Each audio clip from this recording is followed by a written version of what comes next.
2024 के लोकसभा चुनाव के लिए बीजेपी के लिए कुरुक्षेत्र संसदीय सीट बेहद अहमियत रखती है।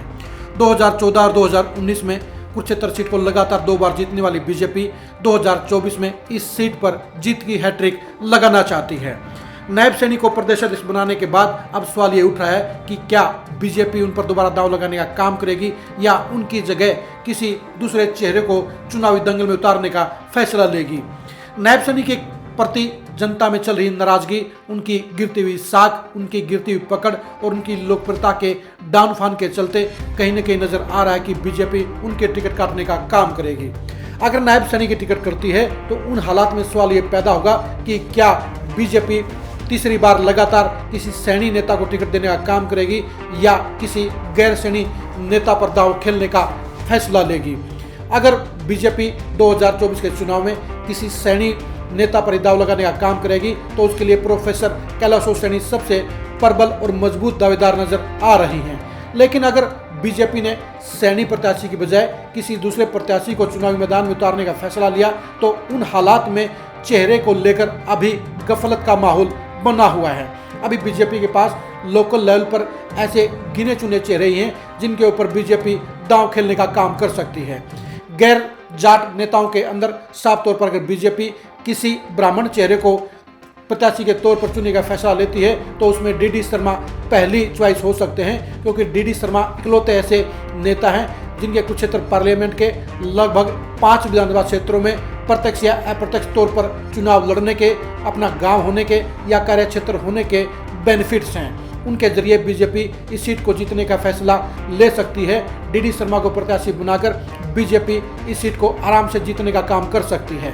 लेकिन अगर बीजेपी ने कहीं न कहीं ब्राह्मण चेहरे की बजाय किसी वैसे नेता को टिकट देने का फैसला लिया तो उन हालात में विकल्प कौन कौन हो सकते हैं। सुनने में यह आ रहा है कि बीजेपी कहीं न कहीं नवीन जिंदल की तरफ उम्मीदों से देख रही है, यानी पूर्व सांसद नवीन जिंदल को बीजेपी कुरुक्षेत्र लोकसभा सीट से चुनावी दंगल में उतार सकती है। इसके बारे में जब हमने नवीन जिंदल की सियासत का बारीकी से अवलोकन किया, कामकाज को खंगालने का काम किया तो साफ तौर पर कुछ चौंकाने वाले परिणाम सामने आए।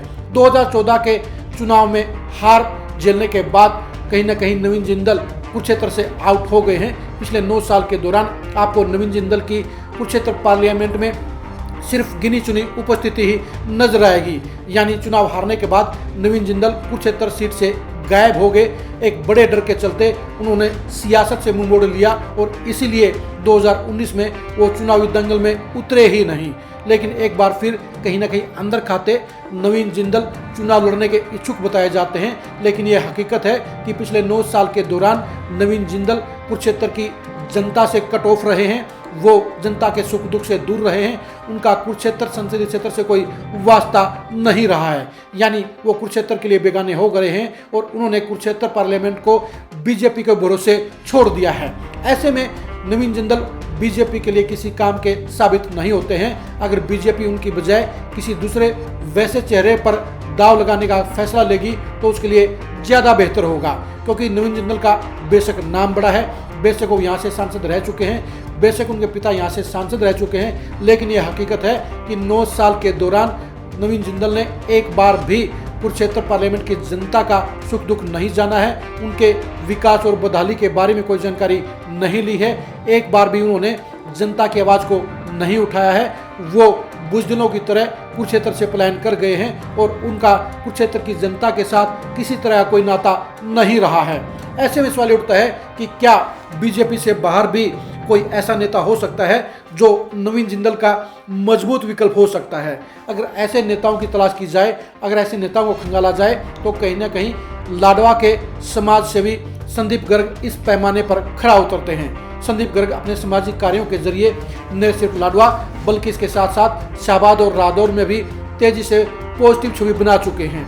वो भी जिंदल परिवार की तरह एक व्यवसायी परिवार से संबंधित रखते हैं, वो भी समाज सेवा के कार्यों में लगातार अपनी भागीदारी बढ़ा रहे हैं। ऐसे में उनके जरिए बीजेपी कुरुक्षेत्र सीट जीतने का काम आसानी से कर सकती है।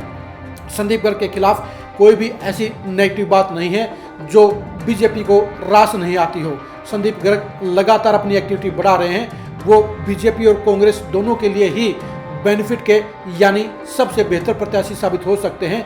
कांग्रेस भी कहीं न कहीं संदीप गर्ग को संभावित प्रत्याशियों की सूची में डाल चुकी है और बीजेपी भी संभावित प्रत्याशियों की सूची के अंदर संदीप गर्ग को शामिल कर चुकी है। 2024 के चुनाव में अगर नवीन जिंदल की बजाय बीजेपी संदीप गर्ग पर दाव लगाने का काम करती है तो वह बीजेपी के लिए सबसे बेहतर विकल्प हो सकता है। संदीप गर्ग लगातार अपनी छवि को बेहतर बना रहे हैं, वो लगातार अपने सामाजिक कार्य को बढ़ा रहे हैं। वो जहां इलाके में आधा दर्जन रसोई चला रहे हैं तो दूसरी तरफ वो दूसरे सामाजिक कार्यों के जरिए भी पब्लिक में अपनी बेहतर पकड़ और बेहतर छवि दोनों ही बनाने की मुहिम में जुटे हुए हैं। इसलिए नवीन जिंदल की बजाय कहीं ना कहीं संदीप गर्ग बीजेपी के लिए कुरुक्षेत्र सीट पर सबसे बेहतर प्रत्याशी साबित हो सकते हैं। अब ये बीजेपी को देखना है कि वो 2024 के चुनाव में कुरुक्षेत्र सीट को तीसरी बार जीतने के लिए किसी सैनी प्रत्याशी पर दाव लगाती है, किसी ब्राह्मण प्रत्याशी पर दाव लगाती है या किसी बनिया प्रत्याशी पर दाव लगाती है। लेकिन ये तय है कि बीजेपी के लिए कुरुक्षेत्र सीट जीतना बेहद आसान भी है और बेहद मुश्किल भी है। इसका कारण यह है कि अगर बीजेपी ने सारे हालात को खंगाल कर अगर बीजेपी ने सही प्रत्याशी मैदान में उतरा तो 2024 में बीजेपी कुरुक्षेत्र सीट पर लगातार जीत की हैट्रिक लगा सकती है। वो यहाँ पर जीत को लेकर बेहद संजीदा भी है और इसलिए प्रत्याशियों की तलाश की जा रही है। नायब सैनी के प्रति बड़ी नेगेटिविटी के चलते उनकी टिकट कटने के पूरे आसार हैं। ऐसे में बीजेपी के लिए सही प्रत्याशी को तलाशना बेहद जरूरी हो जाता है। अब देखने की बात यह कि बीजेपी संभावित प्रत्याशियों में से किस प्रत्याशी को अपनी कसौटी पर खरा उतरता हुआ पाती है और किस प्रत्याशी पर उसे जीत का दावा नजर आता है।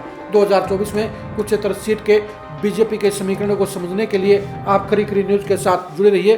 2024 में प्रोफेसर कैलाशो सैनी, डीडी शर्मा और संदीप गर्ग के सियासी भविष्य को जानने के लिए भी आप खरी खरी न्यूज के साथ बने रहिए।